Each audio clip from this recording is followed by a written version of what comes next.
I'm Michael Wilson from the University of Texas at Dallas. We have three quite interesting papers today. Our first presenter will be Elizabeth Everton. Liz got her PhD from UCLA in when? 2011? Yeah. 2011-ish. And is now teaching in Concordia University in St. Paul. She sort of is known to this organization because she was the recipient of the Millstone Research Fellowship in 2014. She has published 4 articles, 3 of them close to my own heart because they're on visual culture, one in French historical studies, another in the edited volume Revising Dreyfus, Art and Law, and the third in René Lalique, Enchanted by Glass. Liz is currently working on a manuscript entitled National Heroines, Women and the Radical Right During the Dreyfus Affair. Today she's going to give us a paper called Heroines for the End of the World, Women, Physical Courage, and Martial Heroism During the Dreyfus Affair. Liz.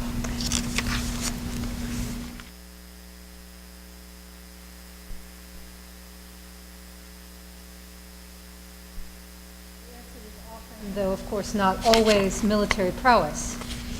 What then makes a heroine?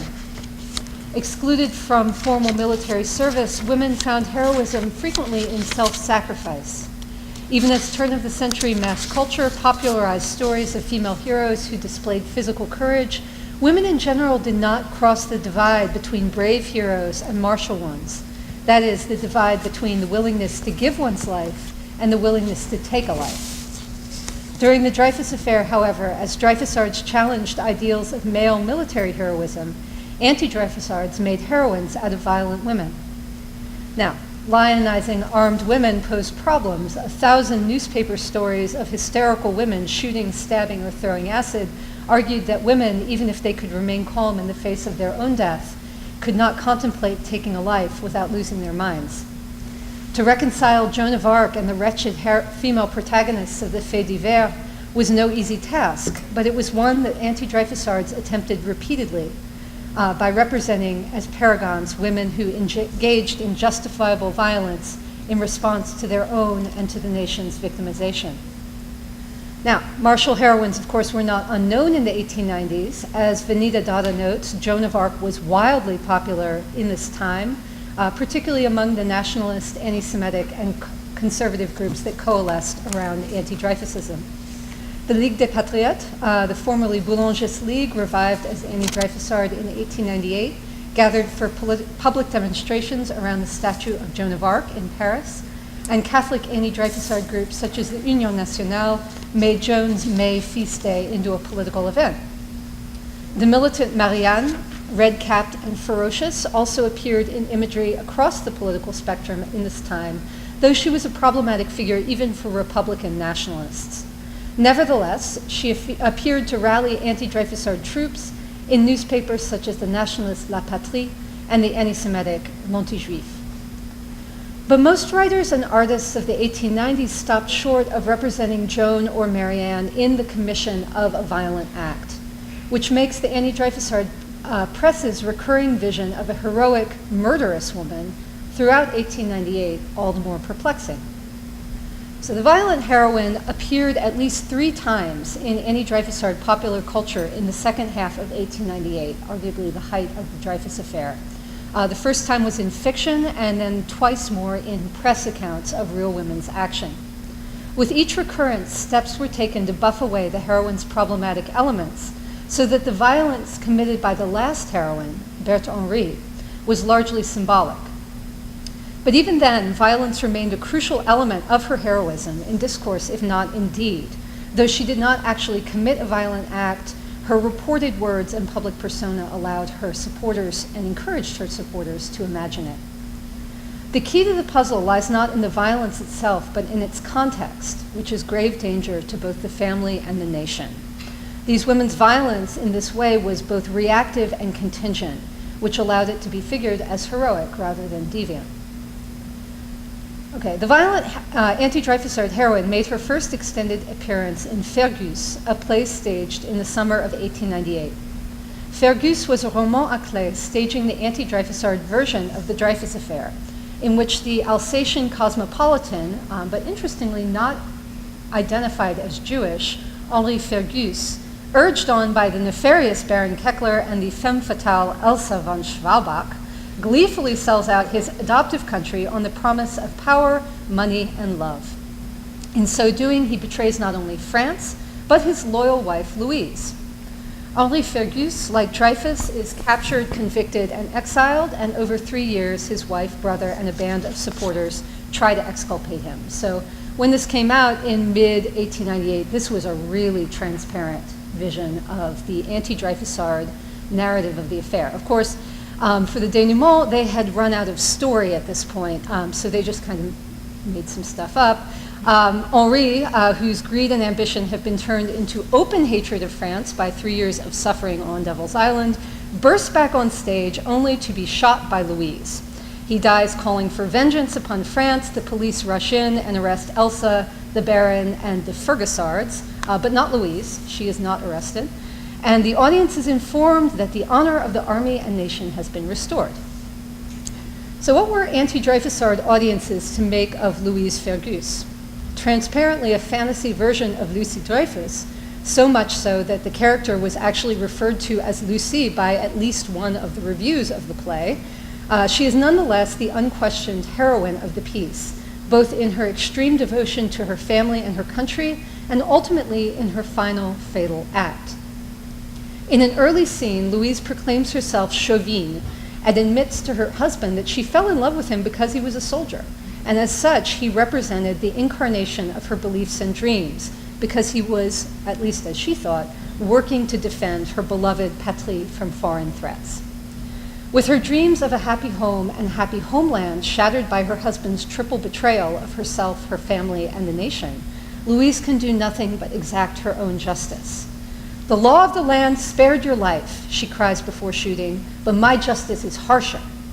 And in the play's original version, which you can find in the archives of the censor, Louise's final statement is actually even more on the nose. This land's justice spared your life, but mine is harsher and more just." So Louise is driven to her violent act by extraordinary circumstances. Her husband poses a severe threat to national security, one that both the law and the army are powerless to stop. The end of the play draws a clear line between Louise's execution of Henri, the restoration of military prestige, and the prevention of war with Germany. But Louise's act also has more personal ramifications. Reputation is a recurring note throughout Fergus. Louise's good reputation, brother Max's compromised reputation, and Elsa's very bad reputation. Henri's return and his confession in the final act of the play blackens not only his reputation but that of his family, including Louise and their young son. When confronting her husband, Louise claims to be dying of shame at this confession. Later, she accuses him of having left nothing to his son but a dishonored name. Her violent act is thus a form of restorative justice for the family and for the nation, and as such, it becomes symbolically male. Think of it as a duel or an execution or even a killing on the battlefield. 3 months after Fergus's debut, the anti-Dreyfusard press exploded with the news of another woman who had taken justice into her own hands. On September 23, 1898, Valentine Palmier, the wife of Breton deputy Charles Palmier, shot the associate editor of the Dreyfusard newspaper La Lanterne, which had just published a scurrilous article about her. Although the man she shot actually had nothing to do with the offending article, she did not regret her act, reportedly telling the police that she felt it was necessary to get justice by herself, especially given that she had a daughter of marriageable age. While the article itself had nothing to do with the Dreyfus affair, it was actually a little insinuation about both Charles Palmier and Valentine Palmier's sexual fidelity. And Charles himself was only tepidly anti-Dreyfusard. The anti-Dreyfusard press was quick to seize on it and interpret the incident as a product of the affair, which had reached a new crest following the early September suicide of Colonel Joseph Henri.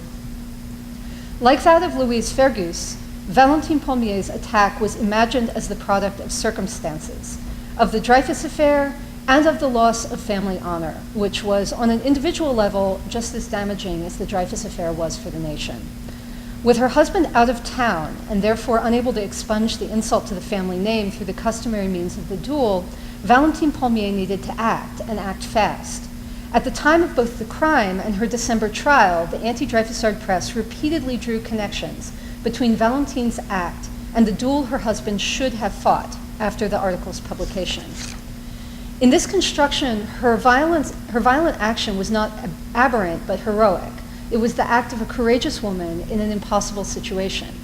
According to Le Gaulois, Madame Palmier has given us an example that should be lauded and followed.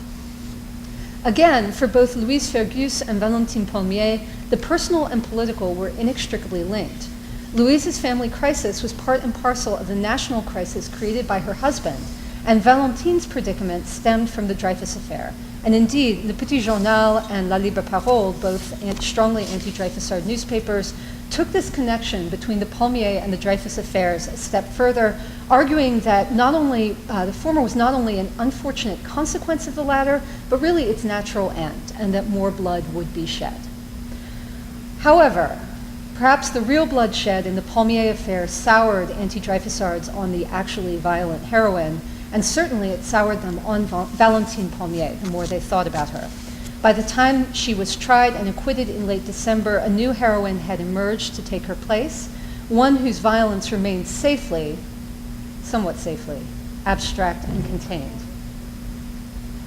Among anti-Dreyfusard women, Berthe Henri occupied pride of place, not only for her husband's role in the Dreyfus affair, but for her careful management of his legacy and her own celebrity. Whereas Valentine Palmier's actions, if initially figured as heroic, proved in retrospect unsettlingly messy, Berthe Henri's were careful, cautious, though arguably as dangerous.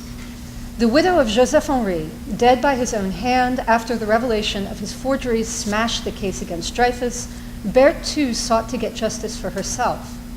Her means were more pacific, the law courts, not the revolver, allowing her to retain an air of respectability and pleasing feminine vulnerability that undoubtedly contributed to her more durable appeal in anti-Dreyfusard circles. Even so, her action was figured in interviews and commentary as of a piece with those of her more bloodthirsty predecessors. If Berthe Henri forswore personal violence, it was not for lack of consideration. Berthe Henri's entry into the public eye took place following her husband's suicide on September 1st, 1898. The anti-Dreyfusard press depicted her throughout the following week as almost ostentatiously vulnerable in her extreme grief, though her actions immediately before and after her husband's death show her to have been both tough and capable. Following Joseph's burial in his hometown of Pogny in the Marne, Berthe stayed out of Paris for several months. In the meantime, the anti-Dreyfusard machine spun her husband's forgeries from something that they had initially called odious and stupid into a heroic and even honest act. In response, Dreyfusard historian and politician Joseph Renac suggested in Le Siècle that Henri was not just a forger but a traitor, that he had colluded with Ferdinand Esterhazy and sold secrets to Germany. Berthe struck back in early December 1898, writing two cease and desist letters to Renac, then publicly announcing her intent to sue him for defamation, which she did in February 1899. Berthe Henri's act was the impetus for the high water mark of anti-Dreyfusism. This is, of course, the Henri subscription, which was the mammoth drive in which 20,000 anti-Dreyfusard contributors gave over 130,000 francs to pay the widow's legal bills. Berthe Henri's role in this subscription is often overlooked or minimized, but the fact is that at the time she was very much foregrounded in writing about the event. More striking is the complexity of her public persona at this time, in which victimhood and violence are tightly intertwined. In the article that initiated the subscription, written by the feminist novelist Marie-Anne de Beauvais and published on December 13 in La Libre Parole, Berthe Henri is described as brave, determined, and dangerous. Any weakness lies in her lack of money, not in her lack of will. This characterization was not invented by Beauvais. It actually reflected attitudes prevalent in the anti-Dreyfusard media at the time. What Beauvais did do was to make the implicit explicit, slipping in her article from declarations of Berthe Henri's moral courage to speculations about her physical courage and her capacity for violence. The centerpiece of the article is a statement supposedly made by the widow herself. Quote, "If I were alone in the world, I wouldn't need anyone to get justice for me. But I have my child, who has nobody but me, and even to avenge his father, I cannot risk prison, which would separate me from him." This statement was reprinted by most of the anti-Dreyfusard press the next day. Fewer than 3 months after Valentine Palmier's attack on a Dreyfusard journalist for a lesser insult than Renac's, this should be read as an unmistakable threat of violence. Later articles underlined the connection between Valentine Palmier's vigilantism and Berton Rie's legal action. Of course, the law was the better option, but if the law could not get justice, tant pis. Or, as Maurice Barrès mused at the conclusion of the subscription about those who opposed it, would they have preferred that Madame Henri shoot Joseph Renac down like a dog? We ensured a legal outcome to a drama that would have become bloody. So yet again, we see a concatenation of personal and political circumstances leading to the execution of a violent act by a determined woman in desperate straits. The difference, fortunately for Renac, is that Berton Rie's violence remained abstract. It's rhetorical and symbolic. All three women demonstrated in the eyes of their supporters courage, force, and decisiveness. But in Berton Rie's case, these qualities were expressed in more appropriate channels for a woman. And this qualifier is of the utmost importance. What Valentine Palmier did and what Berton Rie threatened to do would have been viewed as acceptable if carried out by Charles Palmier or Joseph Henri if they had been there. But of course they weren't. So, what makes a heroine? In the case of Louise Fergus, Valentine Palmier, and Berton Rie, the answer seems to be circumstance, specifically the intermingling of personal and national crisis. In all three cases, women found themselves facing a dire threat to their families with no male protector. To neutralize this threat, they were compelled to take matters into their own hands. If they were violent, it was because, at the turn of the century, violence was used to resolve matters of honor such as these. I would suggest, though, that their willingness to assume male roles was not what made them heroines, but rather the context in which they did so, the national crisis of the Dreyfus Affair. In this context, their violent acts assumed an epic proportion, so they ceased to be faits divers, which, this happened with not frequently, but not infrequently either, and suddenly they became front-page news. For many anti-Dreyfusards, the Dreyfus Affair represented nothing short of a disaster, one with the potential to bring the country to its knees and deliver it to its enemies. The play Fergus intimates that if not stopped, Henri Fergus and his cronies would not only bring war with Germany, but, as happened 27 years before, Germany would win. Regarded in this light, these violent heroines do not so much recall Marianne or Joan of Arc as the heroines of previous wars, particularly the Franco-Prussian War, as they were anthologized in books published throughout the 1870s, 1880s, and 1890s. In these works, as Margaret Darrow shows, women were presented as engaging not only in what she calls patriotic domesticity, but also in acts of violence. She writes that when France was in danger, the active defense by all her children was required, women as well as men. And indeed, we see this in books published at this time. In Jeanne France's La Femme Française pendant la guerre, published in 1887 and about the Franco-Prussian War, 3 out of the 12 stories feature women taking on formal military duties in place of absent husbands or male relatives. And several additional stories indicate women, and one little girl actually, committing acts of violence against German soldiers. Ludovic Jablonski, in his 1894 work, Les Femmes Françaises à la Guerre, asked, "Why would we leave in obscurity the heroines and valiant women who did not fear to march on the enemy, to fight and die in the shadow of the national flag?" Both France and Jablonski, while acknowledging women's military heroism, present it as the product of, in Jablonski's words, necessity or devotion, with women defending their home or taking the place of absent men.